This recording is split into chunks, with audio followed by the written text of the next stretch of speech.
हर हर महादेव।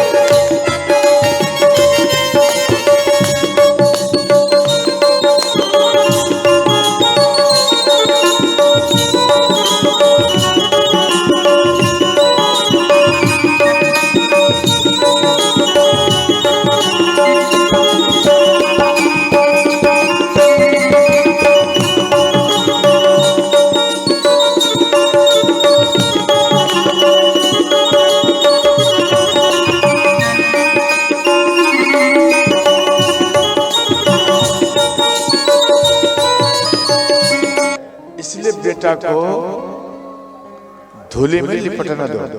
ऐसा नहीं धूली को खाने लगे, ऐसा नहीं, धूली में शरीर को लिपटने दो तो बल बनता। समझ गए? और ध्यान देना, यार राम लला धूली में लिपट लिपट कर खेल रहे हैं। जब लिपट लिपट कर खेल रहे थे तो अंत में धज कर महल में से बाहर आए, राम लला को देखे। दौड़ते हुए महाराज दशरथ जी गए और राम लला को उठाकर धूली में लिपटे हुए में महाराज दशरथ जी राम को अपने सीने में लगा। अच्छा एक बात बता मेरे भैया, आपका बेटा या बेटी मिट्टी में पूरा लिपटा हुआ, ध्यान देकर समझना, आपका बेटा या बेटी मानो धूली में पूरा लिपटा हुआ है और कृचदार कुर्ता पहन लिया, आप बढ़िया साड़ी पहन लिए बाजार जाने या कहीं जाने, क्या उस टाइम में आप उन धूली में लिपटे हुए बेटा या बेटी को आप गोदी लेंगे? बोलो ना बाबा, क्या सीने में चिपकाएंगे? नहीं, बात को समझो।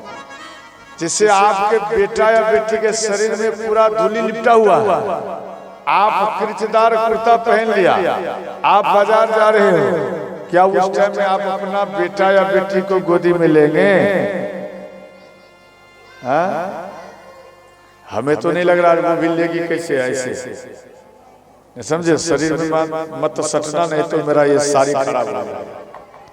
देखो महाराज दशरथ जी ऐसा नहीं किया, आप भी नहीं लेंगे, आप बोले हाँ तो आप नहीं लेंगे, आप भी दूर में रखे, अरे कहाँ है इसको जल्दी में फिट करो, लेकिन आप सीने में नहीं लगाएंगे। ध्यान देना, महाराज दशरथ जी ऐसा नहीं की, वो डायरेक्ट अपने सीने में लगाए।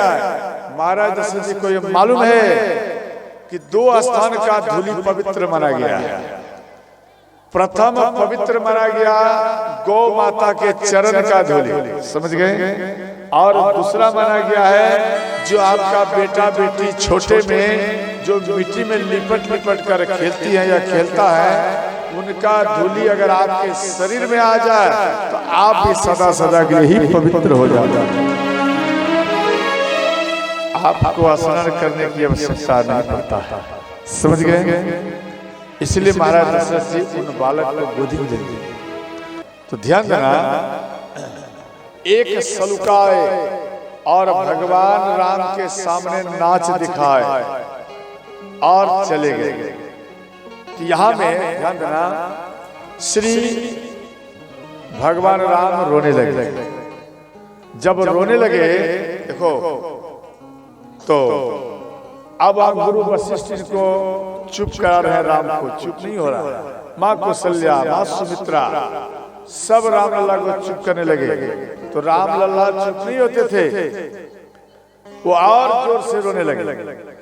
अंत में गुरु वशिष्ठ बोले, ये राम लल्ला इससे शांत नहीं होगा, आप एक काम करिए, आप किष्किंधा में जाइए, सुग्रीव नाम का कपि, हनुमान नाम का कपि होगा, आप उनको लेकर आइए। हनुमान यानी वो कपि आएगा तो राम और हनुमान का मिलन होगा, तो राम प्रसन्न हो जाएगा। किष्किंधा में भेजा गया और हनुमान जी को लाया गया, तो भगवान राम और हनुमान जी ये दोनों आपस में मिले से। इसके बाद ध्यान देना, माँ कौशल्या और माँ सुमित्रा, माँ कैकेयी, ये दोनों ध्यान देना, ये दोनों बाहर में आकर, महल के बाहर में आकर लट्टू लट्टू खेल लेते। लट्टू समझते? जो रस्सी में जो लपेटते हैं, रस्सी में लपेट दिया और आप फेंक देते तो वो नाचते रहते। तो चारों भाई अपना अपना लट्टू को फेंके तो राम का लट्टू पहले गिर गया। अब राम का गिर गया तो राम हंसने लगे। माँ के कई बोली, बेटा आप इतना हंस रहे हो, अरे तुझे मालूम नहीं तू हार चुका है, तेरा लट्टू गिर गया बेटा।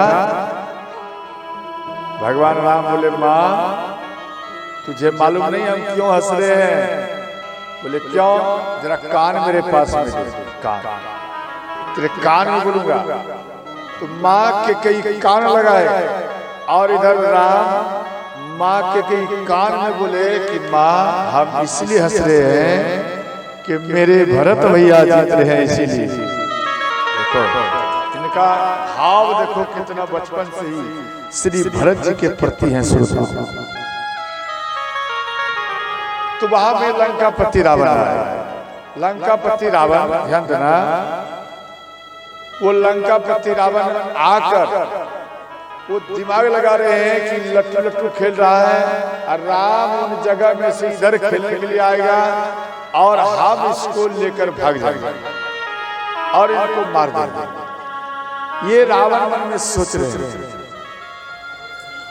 तो भगवान राम बोले माँ के कई को, मैया एक लट्टू अगर हम इधर उधर फेंक दो क्या आप नाराज होगी? माँ के कई बोली, बेटा एक नहीं 1000 लड्डू फेंक, इसमें नाराज की क्या बात बेटा? तो लट्टू में पाग लगाया, पाग में ना धागा, रस्सी, समझ गए? और वो लगाकर और जैसे ही उन लट्टू को फेंके तो रावण के खोपड़ी में आकर गिरा। रावण के खोपड़ी में आकर गिरा। तो रावण के खोपड़ी कितने हैं? 10। वो उनके खोपड़ी में नाचने लगे। 10 मस्तक में वो उछल उछल कर नाचने लगे। और उसमें लोहे का किल होता ना, वो लोहे का किल के द्वारा उनके मस्तक में बोरिंग हो गया, बोरिंग, और रक्त बहने लगा। रावण का पूरा शरीर लाल हो गया और वो लट्टू 10 सिर के केस को नोच दिए। रावण भयभीत होकर के सुनता हूं भाग।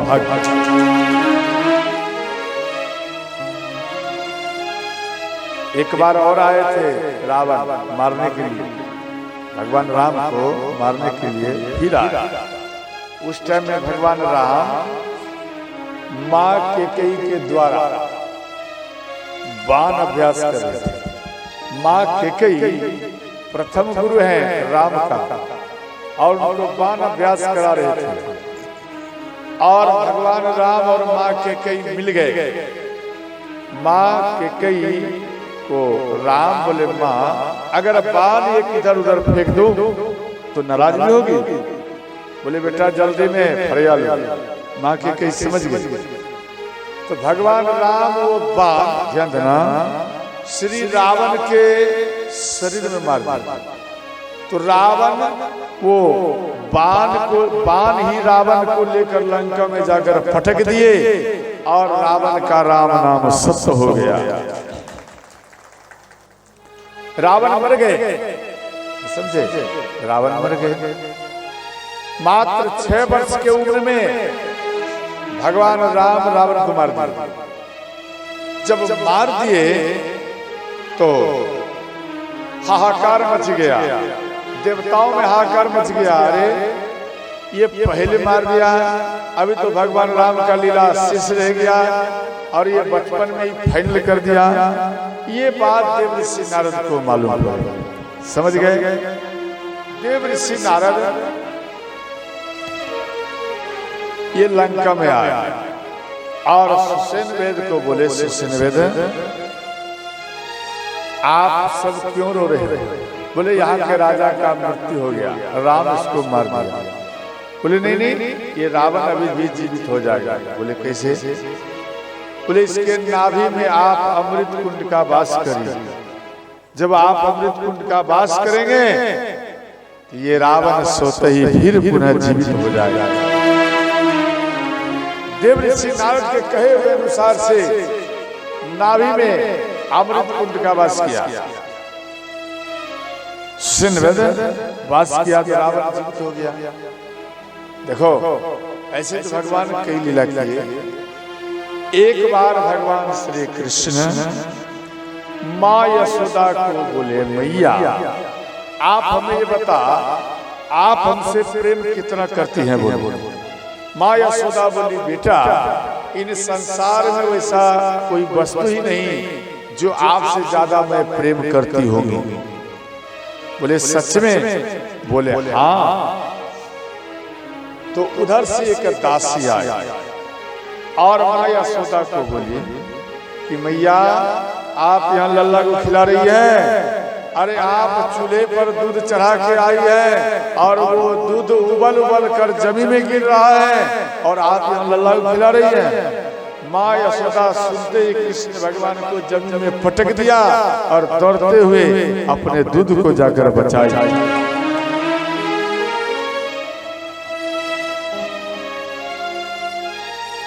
अब देखो दूध को बचाई तो कृष्ण भगवान माँ यशोदा के पास में आया, मैया आप अभी अभी तुरंत बोले कि कोई वस्तु ऐसा नहीं जो आपसे ज्यादा हम प्रेम करते हैं। एक दूध के लिए मैया आप हमको जमीन में पटक कर चली आई।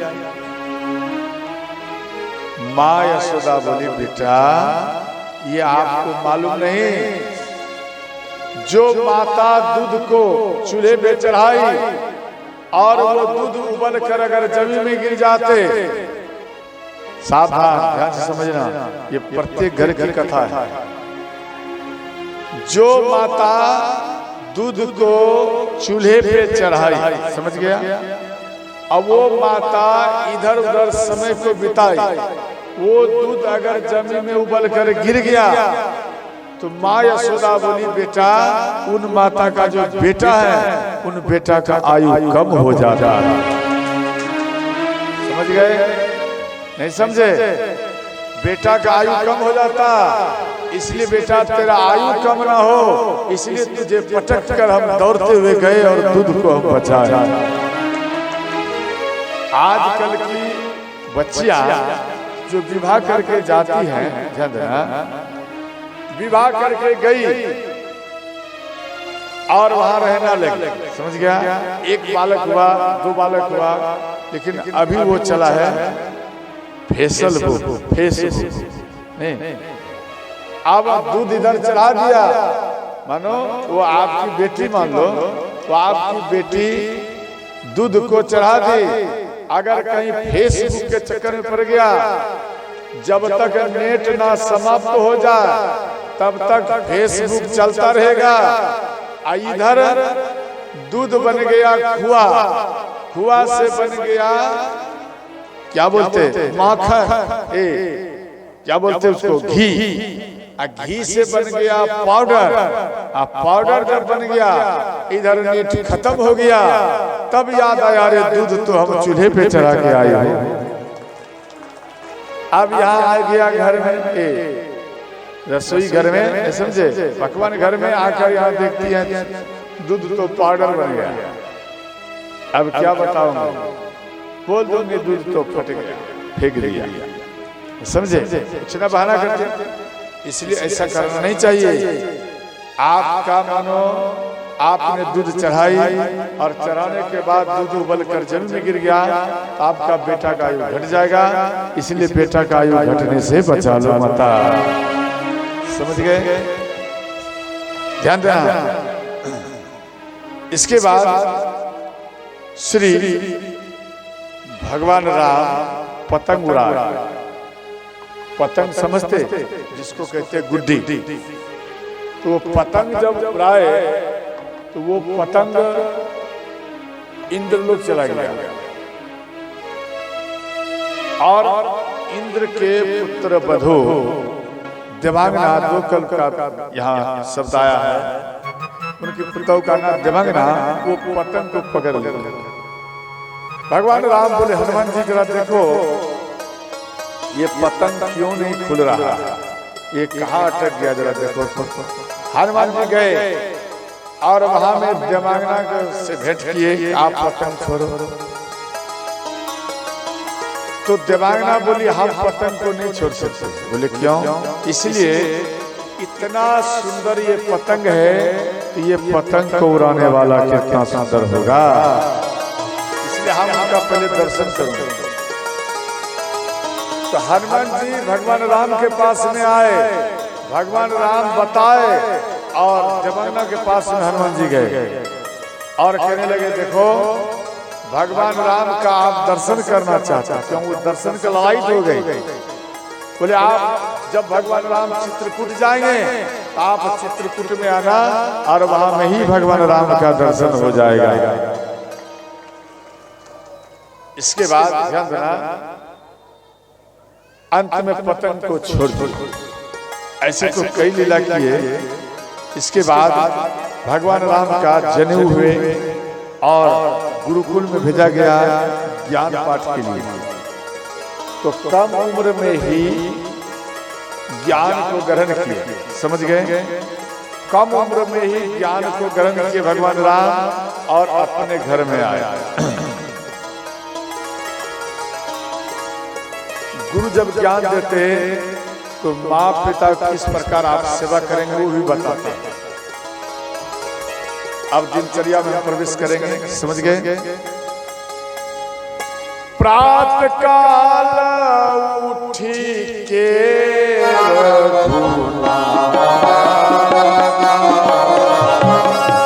प्रातः काल उठी के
तो ध्यान देना, प्रातः काल उठ के रघुनाथा, अर्थात जैसे ही प्रातः काल में भगवान राम उठते हैं तुरंत अपने माता पिता के चरण में, गुरु के चरण में पहले भगवान राम श्रोताओं प्रणाम करते हैं।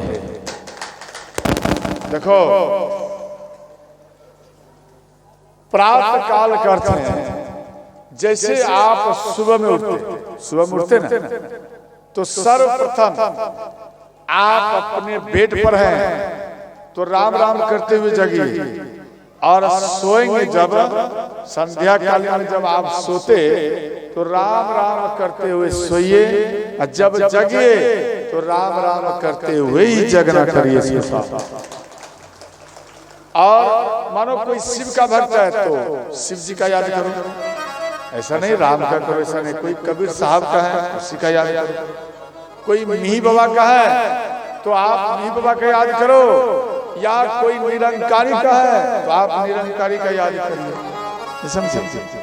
चाहे कोई रविदास का भक्त है तो आप रविदास का याद करो तो भी आपका श्रोताओं कल्याण ही कल्याण है। ध्यान देना। तो हाथ में अपने रेखा का दर्शन करो। ये जो ऊपर में देख रहा है उंगलियां में, इनका दर्शन करने से लक्ष्मी में वृद्धि होता है, लक्ष्मी का जगह, समझ गया? और नीचे में श्री कृष्ण है और बीच के पॉइंट में स्वयं, ध्यान देना, मां सरस्वती वास करती है, समझ गए? और जब आप इनका दर्शन करेंगे, ऐसे तो मंत्र दिया गया, कराग्रे बसते लक्ष्मी कर मध्य सरस्वती। कर मध्य मैंने बीच सेंटर, समझ गया? मध्य कर मूले तू गोविंद प्रभात कर दर्शन। देखो, इनका आप इन मंत्र का पाठ करके आप दर्शन करिए। मानो आपको मंत्र याद नहीं है, कोई बात नहीं, राम राम करते हुए, शिव शिव करते हुए आप इन रेखा का दर्शन करिए तो भी आपका कल्याण ही कल्याण है। और देखो, जैसे रात भरी का पाप किया हुआ, दिन भरी का पाप किया हुआ, ध्यान देना, 5 महाकन्याओं का नाम ले लेने से ये पाप मिट जाता। अहिल्या, द्रौपदी, कुंती, अहिल्या, द्रौपदी, कुंती, तारा, मंदोदरी, इन 5 महाकन्याओं का नाम लीजिए। दिन भरी का पाप, रात भरी का पाप किया हुआ वो समाप्त हो जाएगा। अब तो पुरुषों में विशेष भाव आ गया होगा कि भाई बहुत अच्छा बात बोल दिए बाबा, अब तो इन 5 महाकन्याओं का नाम लूंगा और दिन भरी गलती ही बार बार करूंगा। पुरुषों में सबसे बड़ा है, ये कमी है, समझ गए? दिन भरी गलती करूंगा, लड़ाई करूंगा और अंत में सुबह उठूंगा, रात में भी पाप करूंगा, सुबह उठूंगा, 5 महाकन्याओं का नाम लूंगा और ये पाप मिट जाएगा। बहुत सुंदर ऑप्शन हमको बताता है। ध्यान देना, ये मंत्र उन व्यक्तियों में काम करेगा, उन पुरुष स्त्रियों में काम करेगा जो दोबारा फिर वो पाप ना करे। समझ गया? उनमें ज्यादा ही काम करेगा, वरना काम नहीं करेगा। इसके बाद ध्यान देना, देखो, जैसे आप अपने घर में, समझ गए, और आप अपने घर में कितना भी डॉक्टर का इलाज कराया और बार बार इलाज कराते, वो इलाज यानी वो रोग भागता नहीं, समझ गए? मानो रोग नहीं भागता तो आप एक काम करो, नीम का पेड़ लगाओ अपने आंगन में, नीम का पेड़ लगाइए और दत्तुन वो नीम का करिए, वो रोग शांत हो जाएगा। और दूसरा है, जैसे पति पत्नी में मन नहीं मिलता, समझ गए?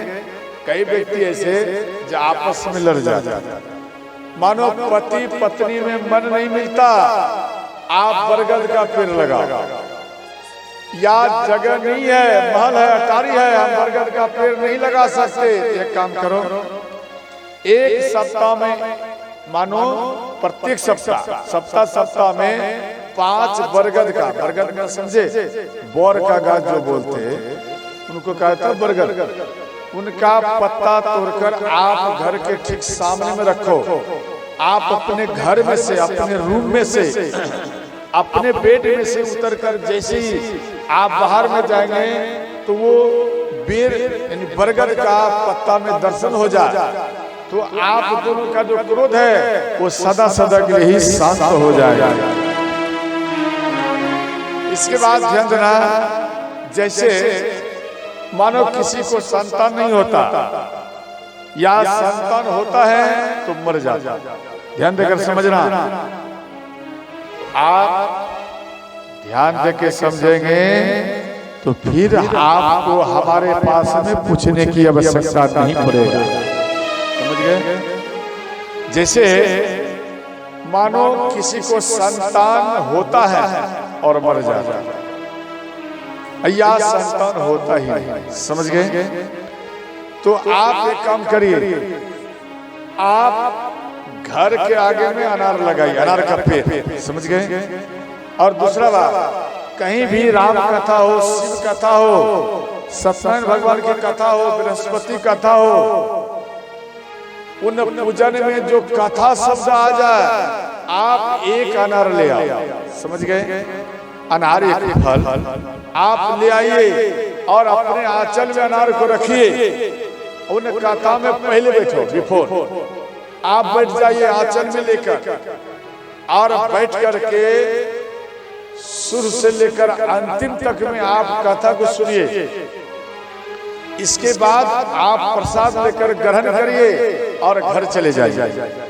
घर में आप खाली पेट में सास ससुर का चरणामृत लीजिए और अपने पति का चरणामृत लीजिए। इन तीनों चरणामृत को मिला दीजिए, और जब आप इन तीनों को चरणामृत को मिला देंगे और इसके बाद अनार के दाना को निकालिए। उन दाना को उन चरणामृत में मिलाकर ओम पति परमेश्वराय नमः इस मंत्र का जाप करके आप जब अनार को पाएंगे तो ना चाहने पर भी आपको संतान की प्राप्ति होगी।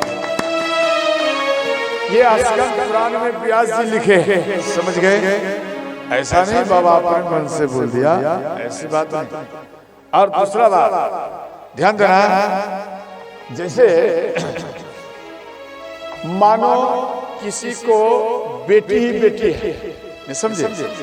मानो किसी को केवल बेटी ही बेटी है, बेटा नहीं आ रहा, या किसी को बेटा ही बेटा है, उनको बेटी प्राप्त नहीं हो रहा।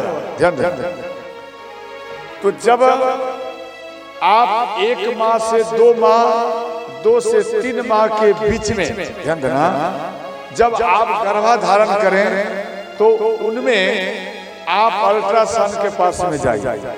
आप वहां में देख लीजिए जे हमें बेटा चाहिए, यहाँ बेटी है। समझ गए? आपको बेटा चाहिए, यहाँ में बेटी है, तो आप एक काम करना, आप घर में जाकर आप बाजार से एक मयूर पंख ले आओ।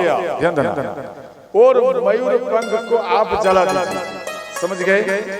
आप उन मयूर पंख को जला दीजिए और उनको 10 पुड़िया में बनाइए, 10 भाग करिए। एक मयूर पंख पे जलाने के बाद राख को 10 भाग करिए। जब आप 10 भाग करेंगे तो 10 पुड़िया बनाएंगे, तो खाली पेट में गुड़ के साथ में माना शक्कर, समझ गया, इनके साथ में एक पुड़िया खाली पेट में ओम पति परमेश्वराय नमः इस मंत्र का जाप कर आप उन राख को उन शक्कर के साथ उसको पाइए, तो ना चाहने पर भी अगर वो बेटी है आपके गर्भ में, उसमें परिवर्तन वो बेटा बनकर ही प्रकट होगा। या आपको बेटी चाहिए, बेटा है, ध्यान देना, आपको बेटी चाहिए और या बेटा है, तो भी आप इनको यूज करो, तो बेटी से बेटा से बेटी बन जाएगा। समझे? वो परिवर्तन हो जाएगा, वो बेटी बनकर ही श्रोताओं को प्रकट होंगे। समझ गए? और ध्यान देना, इसके बाद जैसे माता पिता काले हैं, समझे, गोरे नहीं है, काले हैं, और उनका संतान भी काले होते हैं। देखो उन समय में आप संतरा लाओ, संतरा समझते, आप संतरा लाइए और संतरा को उन समय में आप पाइए। जब आप पाएंगे, चाहे आप जैसा भी कलर का है, आपके पति चाहे जैसा भी कलर का है, तो भी वो बालक गोरी या गोरा ही प्रकट होने से। इसके बाद ध्यान देना, देखो सुबह सुबह में सब कोई ध्यान देना, सुबह सुबह में रामायण पाठ करो और प्रत्येक घर में ठाकुर जी का मूर्ति होना चाहिए। ठाकुर जी का आप नहीं समझे, ठाकुर जी का एक कमरा होना चाहिए। जैसे कहते ना गोसाई घर या इष्ट देवी देवता के मंदिर बोलते ना, समझे?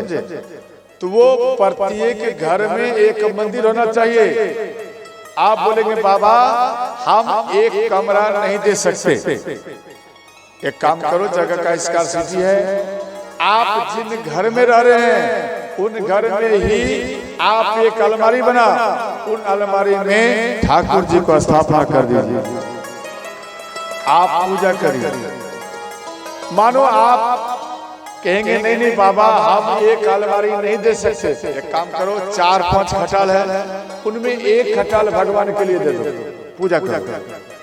तो भी कहेंगे नहीं नहीं हम नहीं दे सकते खटाल, एक काम करो उसमें एक बित्ता जगह रखिए, मात्र एक बित्ता, और उसमें ठाकुर जी को बैठाकर पूजन करो, तो भी आपका कल्याण ही कल्याण होगा। आप बोलेंगे बाबा हम एक बित्ता जगह नहीं दे सकते, एक काम करो कहां से भी एक चित्रपट ले आए, चित्रपट में ना फोटो, ध्यान देना, आप उनको टांग दीजिए दीवार में और आप उनका पूजन करिए, तो भी आपका कल्याण है। आप बोलेंगे बाबा हम चित्रपट भी नहीं टांग सकते, एक काम करो दीवार में आप लिख दो ओम नमः शिवाय या राम राम लिख दीजिए और आप उनका दर्शन कर अगरबत्ती जलाइए। आप बोलेंगे बाबा हम ना दीवार में लिख सकते, ना हम खटाल में रख सकते, और ना हम चित्रपट टांग सकते, ना हम एक मंदिर बना सकते। याद रखना अंत में उस घर में रहना नहीं चाहिए,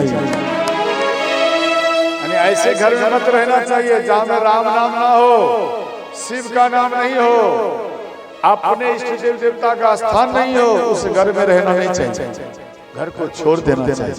समझ गए? वो घर नरक के समान है, जहां में भगवान का नहीं हो स्थान, क्या वो नरक के समान है या नहीं है? वो नरक के समान है।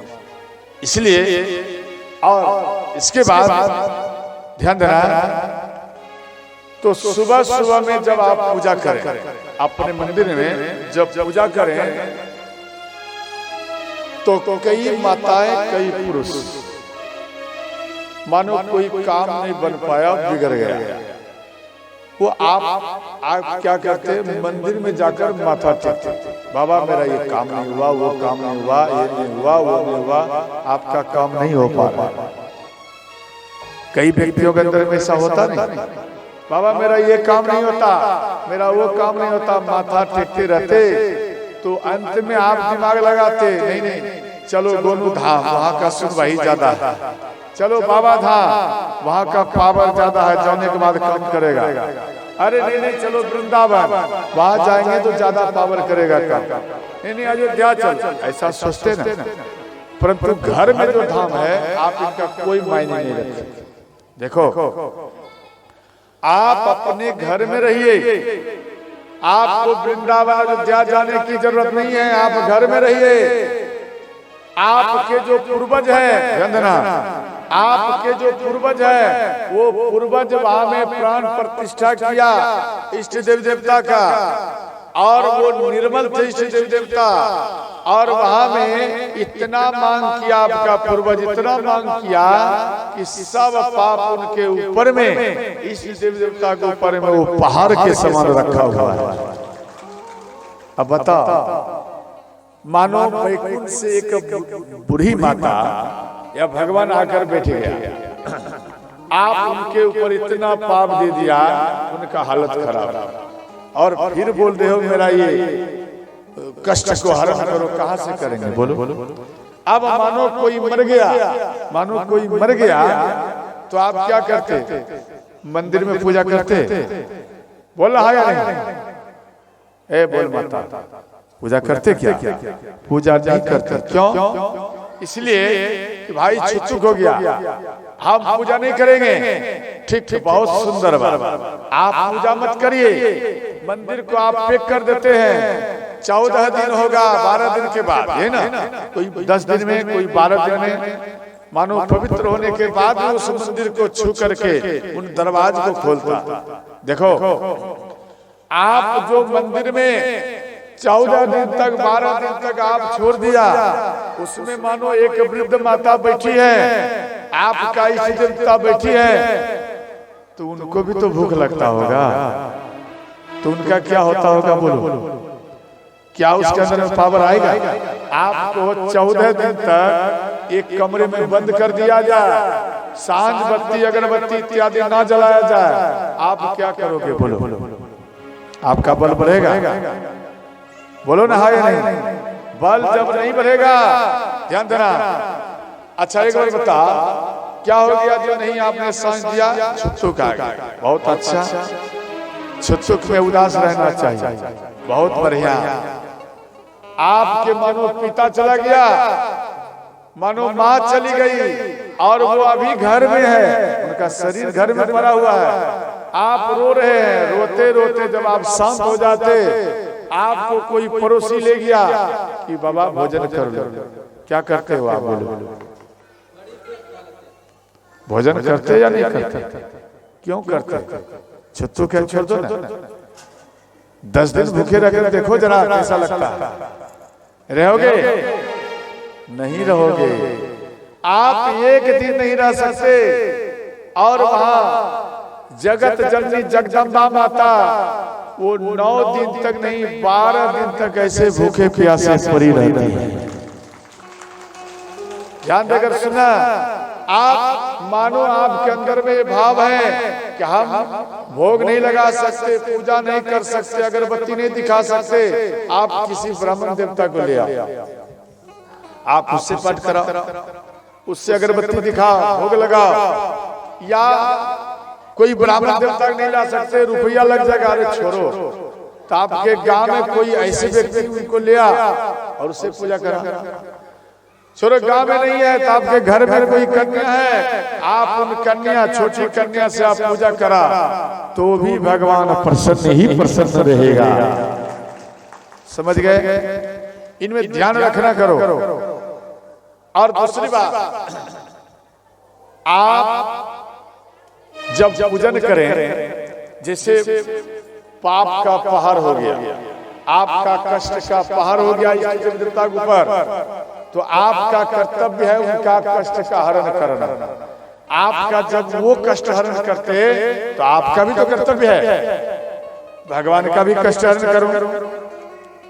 कष्ट कैसे हरण किया जाएगा, ध्यान देना। जैसे क्या बोलते, आरती उतारू तेरी, ये तो नहीं कहते आरती चढ़ाओ तेरी, ऐसा कहते क्या? नहीं कहते। यहाँ क्या है, आरती यानी दीपक में आप जलाया और आरती कर रही है, तो आरती जब करिए तो ओम बनाइए, नहीं समझे, ओम बनाओ। कई व्यक्ति क्या करते, गोल गोल ऐसे घुमाते, घुमाने का ऐसे ठीक, कई व्यक्ति ऐसे घुमाते उल्टा, तो ये घुमाना कैसे, ओम बनाओ, समझ गए को, ओम बनाओ, नहीं समझे, ओम बनाइए तो वह ओम सिद्ध हो जाएगा।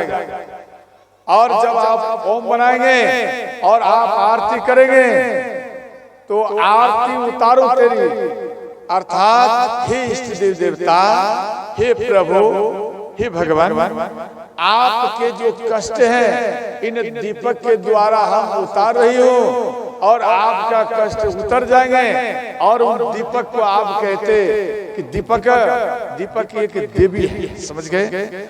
और उन देवी को आप कहते देवी, आप इष्ट देवी देवता के कष्ट को लेकर आप जल जाती है, इसलिए ये कष्ट पूछो हमें दो।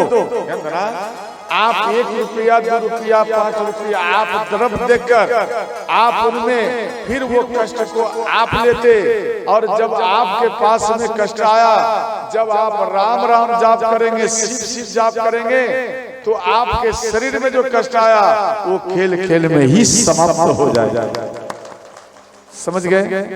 ध्यान देकर समझना। इसलिए डेली और भोग लगाना करो, भोग जिससे आप भोजन करते ना, उसी प्रकार से आप भगवान को भी भोग लगाया करो माता। समझ गए? इसके बाद ध्यान देना, तो देखो सूर्य भगवान की ओर खड़े होकर मल मूत्र करना नहीं चाहिए।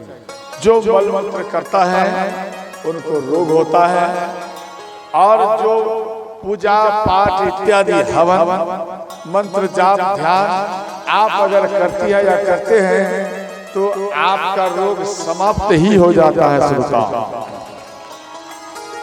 और देखो प्रत्येक गांव में एक शिवलिंग होना चाहिए, नहीं समझे? प्रत्येक गांव में एक शिवलिंग होना चाहिए। जिस गांव में शिवलिंग ना हो, जिस गांव में शिव जी का मंदिर ना हो, उस गांव में ना रहना चाहिए और ना उस गांव से कोई रिश्ता रखना चाहिए। इसलिए प्रत्येक गांव में ये रहना चाहिए। समझ गए? उसके बाद देखो आप मानो शिवलिंग ही चाहिए, ऐसी कोई जरूरत नहीं। कहा में से एक पत्थर ले आओ और रख दो, आप उनमें जल चढ़ाइए तो भी आपका कल्याण ही कल्याण होगा।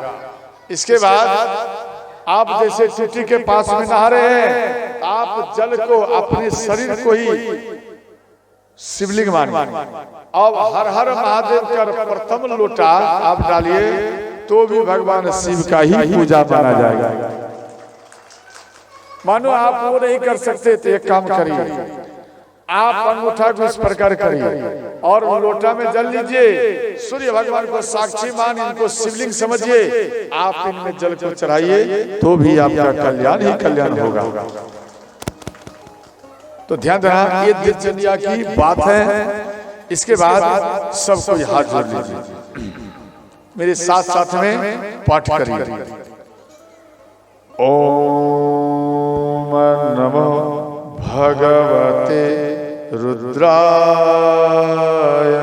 ओम नमो भगवते रुद्राय। ओम नमो भगवते रुद्राय। ओम नमो भगवते रुद्राय। ओम नमो भगवते रुद्राय। ओम नमो भगवते रुद्राय। ओम नमो भगवते रुद्राय। ओम नमो भगवते रुद्राय। ओम नमो भगवते रुद्राय। ओम नमो भगवते रुद्राय। हाथ में हाथ को मसाज करें। जब हाथ में हाथ को मसाज करेंगे तो ये आपका हाथ गर्म हो जाएगा। इसके बाद आप अपने नयन में लगाइए, आप अपने नयन में लगाइए, एक नया चेहरा दिखाई देगा। जब नयन में लगाएंगे तो आपका जो प्रकाश है नयन में जो कम पड़ रहा है उसमें और वृद्धि ही वृद्धि हो जाएगा। देखने में सामर्थ्य जगेगा। तो ध्यान देना, इधर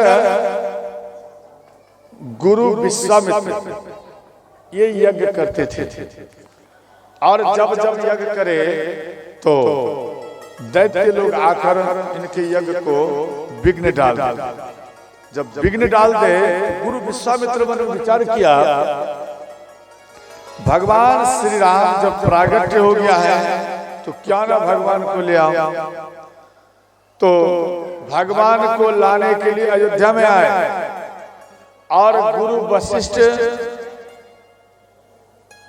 गुरु विश्वामित्र का स्वागत किया और अंत में चरण पखारे। ध्यान देना, चरण पखारे और चरणामृत पूरे महल में छीटे और महाराज दशरथ जी वो चरणामृत को जितना माताएं थे, पुरुष थे, बच्चे थे, सबको गुरु जी का चरणामृत का पान कराए सोता।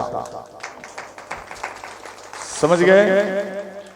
अब चरणामृत का पान कराए तो सब प्रसन्न होकर के गुरु जी को बैठाए और कहने लगे, गुरु जी आप किस कारण आया है?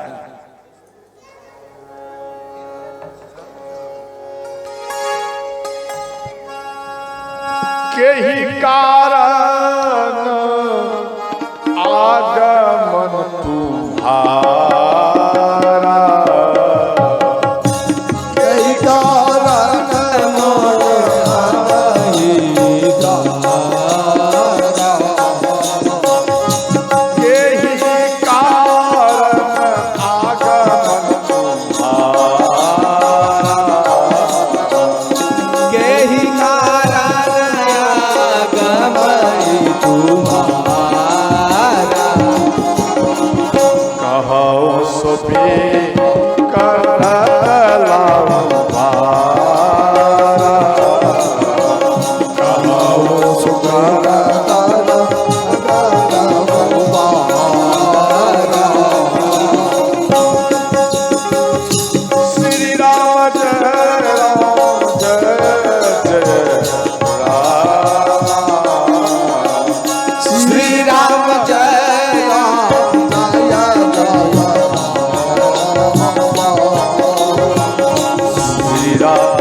किस कारण से आप अयोध्या में आए गुरु जी, या आप हमें याद कर लेते? बोले देखो, हम जितना भी यज्ञ करते तो दैत्य लोग हमारे यज्ञ को नष्ट कर देते, इसलिए मेरा इच्छा है कि हम जो यज्ञ पूर्ण करना चाहते, हमें राम और लक्ष्मण चाहिए। ध्यान देना, अब ये बात महाराज दशरथ जी कह रहे हैं कि चौथा पन में हम इन बालकों को प्राप्त किया और आप मांग रहे हैं एक काम करिए, हम सैनिक को भेज देते। बोले देखो, सैनिक को मत भेजिए, जब स्वयं आप अपना नहीं शिक्षा कर पाए तो मेरे यज्ञ की क्या आप रक्षा करोगे? ये बात क्यों बोले? जब परशुराम भगवान महाराज दशरथ जी को मारने के लिए आते थे तो गुरु वशिष्ठ एक यानी जोरा में यानी विवाह करा दिया करते थे। एक कन्या को तुरंत तैयार कर इन दोनों को विवाह करा दे। विवाह के जोरे में देखकर परशुराम भगवान मारने के बदले और उनको आशीर्वाद देकर ही चले जाते थे। इसलिए वाल्मीकि रामायण के अनुसार सिर्जा गया है 360, ध्यान देना, 357 बार महाराज दशरथ जी को मारने के लिए परशुराम भगवान आए थे और इनसे बचने के लिए 357 विवाह किए। और मुख्य में प्रथम जो विवाह किए 3, जो कि गोस्वामी जी ये तुलसीकृत रामायण में इससे मात्र 3 का ही जिक्र किया गया, परंतु 300 कुल 60 मिलाकर हुआ, ये जिक्र नहीं है, मात्र 3 है। तो ध्यान देना, इस कारण बोले जब आप अपना स्वेच्छा नहीं कर पाए तो मेरे यज्ञ की स्वेच्छा क्या करोगे? इतने में भगवान राम आए, गुरु जी के चरण में प्रणाम किए और अंत में गुरु वशिष्ठ बोले एक काम करो, आप जाने दीजिए, आप घबराइए मत। तो गुरु विश्वामित्र बोले हे राजन, आपसे हम मात्र में 2 बालक लेके जा रहे हैं और प्याज समेत हम आपको 4 वापस करेंगे। लेके 2 जा रहा हूं, लेकिन 4 और ऊपर से देंगे, इसलिए आप घबराओ मत। तो राम लक्ष्मण को मांग कर, ध्यान देना, ये आ रहे हैं। तो जब इधर जा रहे थे, ध्यान देना, सुकेत नाम का एक दैत्य थे, यक्ष। तो गुरु, ध्यान देना, गुरु विश्वामित्र जा रहे हैं और सुकेत नाम का एक दैत्य थे, उनको एक भी संतान नहीं थे। संतान की प्राप्ति के लिए, ध्यान देना, संतान की प्राप्ति के लिए ये तपस्या की ब्रह्मा जी का।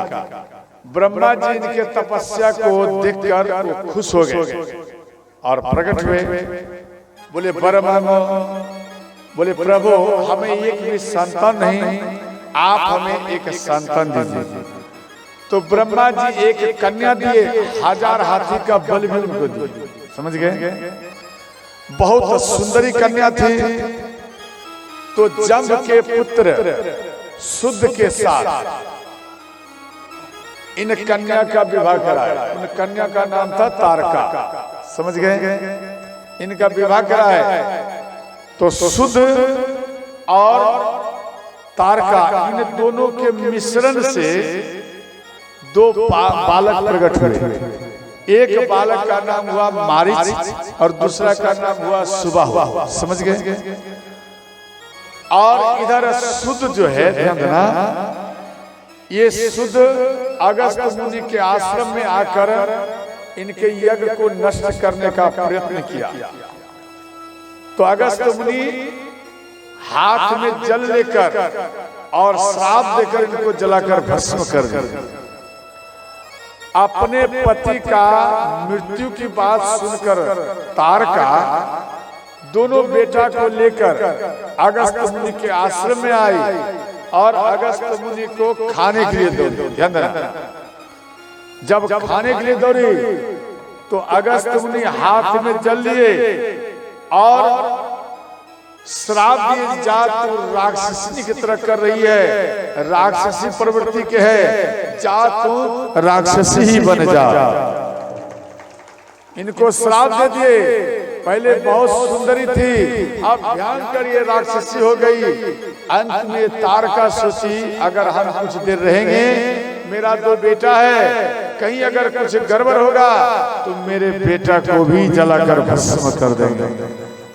अपने बेटा को लेकर भाग गए। ध्यान देना, यही तारका गुरु विश्वामित्र के सामने में आया और राम को खाने के लिए दौड़ी। तो गुरु विश्वामित्र बोले कि राम, आप इनके ऊपर बाण छोड़ो। तो राम बोले प्रभु, हे गुरुजी, हम बाण कैसे छोड़ सकते? हम रघुवंशियों में स्त्रियों के ऊपर बाण नहीं छोड़ते, इसलिए हम बाण नहीं छोड़ेंगे। तो गुरु विश्वामित्र बोले राम, ये माता नहीं है। क्यों? राम बोले माता के ऊपर बाण नहीं छोड़ सकते। बोले ये माँ नहीं है। एक माँ वो होती जो अपने बच्चा का लालन पालन करती, वो माता होती, और जो पूरे नगर के बच्चों का ख्याल रखती, तो वो माता नहीं, वो जगत माता ही होती है। इन दोनों में एक कुछ नहीं है। बोले तो क्या है? बोले जो दूसरे बच्चों को खा जाए, ध्यान देना, जो दूसरे बेटा को खा जाए, बेटी को खा जाए, स्त्री हो या पुरुष, तो वो ना पुरुष है, ना वो माता है, ना वो पिता है, बल्कि वह एक राक्षसी ही है। इसलिए हे राम, क्या देख रहे हो? बाण को छोड़ो।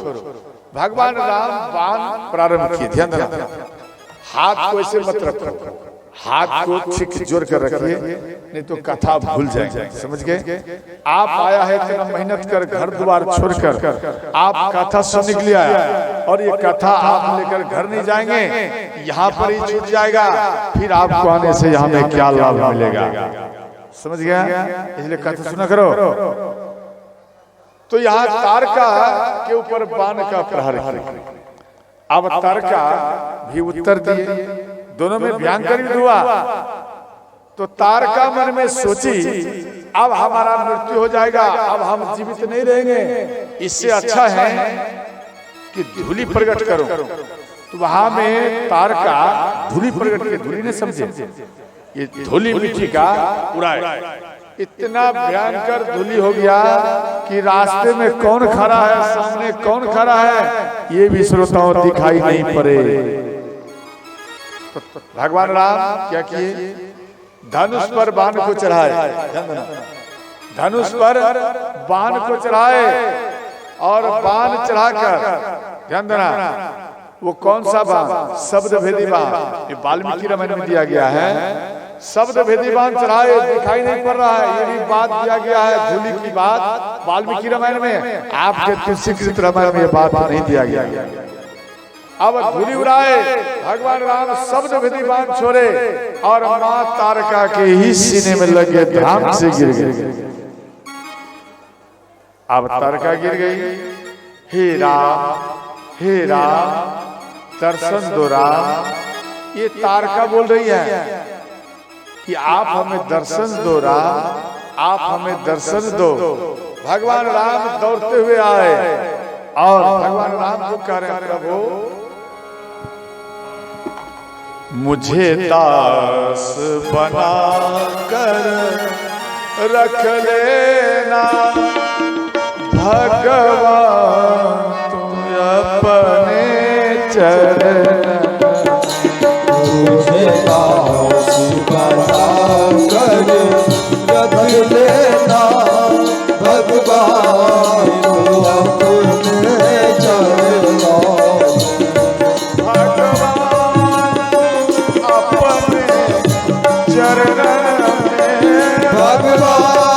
तुम अपने चरणों में, भगवान अपने चरणों में, भगवान तुम अपने चरणों में। मुझे दास बना कर रख लेना, भगवान अपने चरणों में।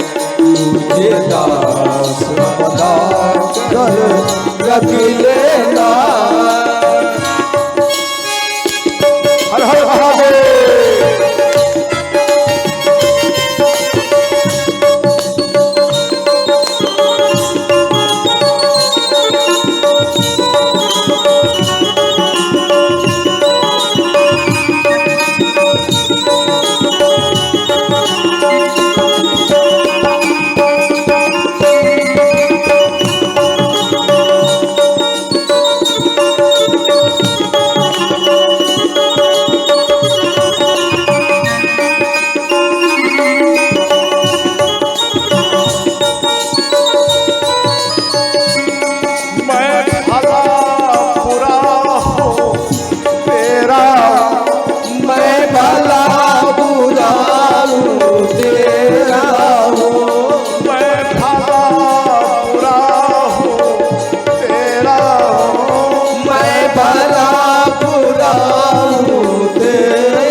भगवान तू अपने चरणों मुझे दास बना कर रख लेना।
तारा है, जब अधम से अधम को तारा है, जब अधम से अधम को तारा है, जब अधम से अधम को तारा है, उसमें ही नाम हमारा, उसमें भी नाम हमारा। मुझे भार समझ कर रख लेना, मुझे पार समझ कर रख लेना, भगवान तुम अपने चरणों, मुझे पार समझ कर रख लेना, भगवान तू अपने चरणों, दास बना कर रख लेना।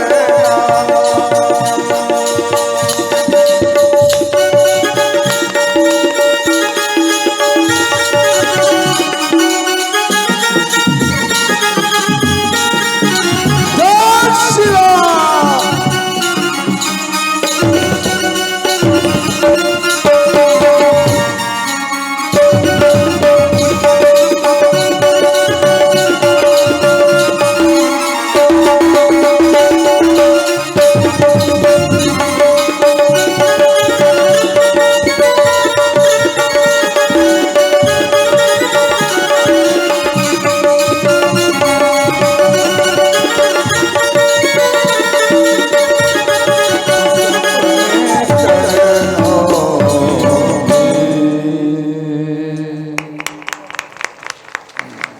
तो ध्यान देना, इधर मां तारका के सीने में बाण लगे।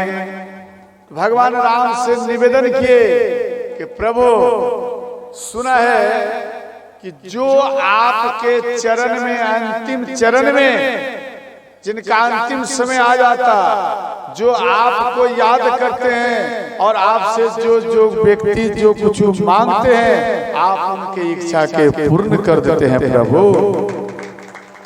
इसलिए आज हम भी मांग रही हूँ, ध्यान देना, यहाँ माँ तारका बोली कि आपसे कुछ हम मांग रही हूँ। भगवान राम बोले, हे माता आपको क्या चाहिए, बोलो आपको क्या चाहिए।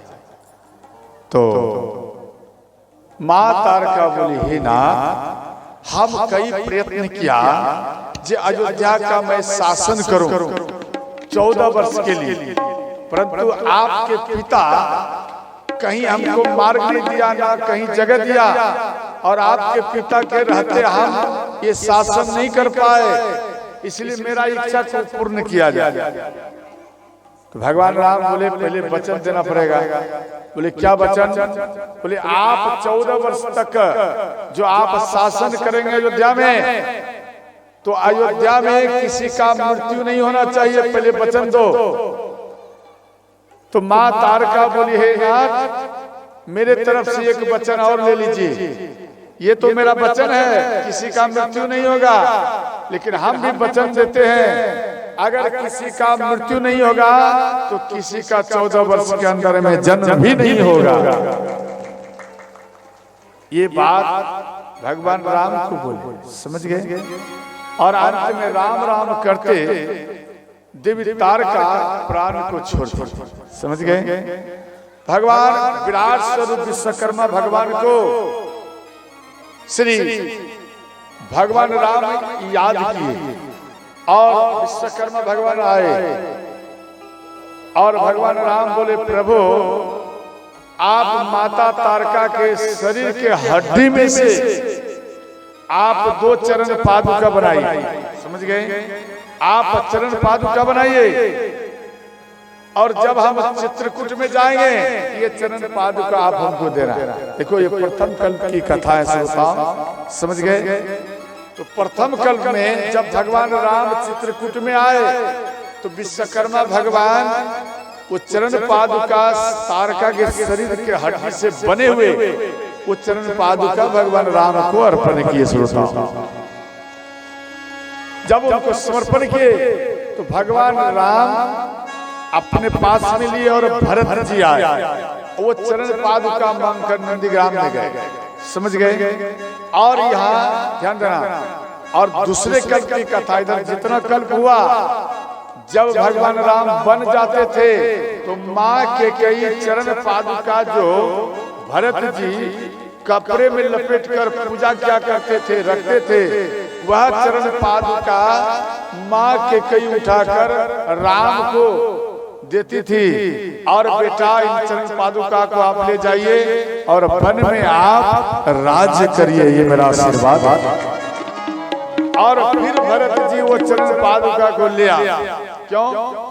कि चरण पादुका को लाऊंगा तभी भैया राम वन से आएंगे, वरना वन में ही पूरा जिंदगी व्यतीत कर देंगे। समझ गए? इसी कारण से अब इधर धूलि खत्म हुआ और अंत में भगवान राम श्री लक्ष्मण जी गुरु विश्वामित्र के आश्रम में आए और कहने लगे, गुरु जी आप यज्ञ प्रारंभ करिए, आप यज्ञ को प्रारंभ करिए और हम आपके यज्ञ की रक्षा करते हैं।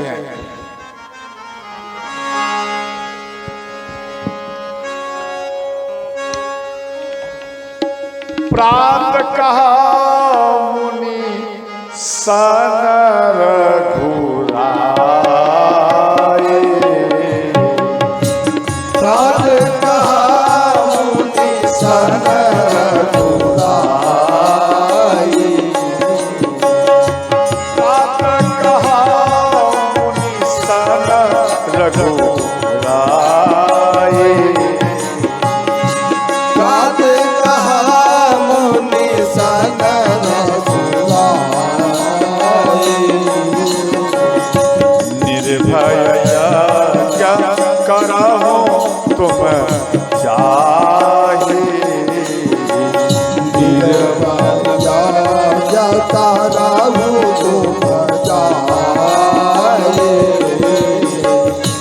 होम करन लागे मुनि झारी, होवन लागे मुनि झारी, आप रहे मठ की रखवारी, आप रहे मठ की रखवारी, श्री राम जय राम जय जय राम, श्री राम जय राम जय जय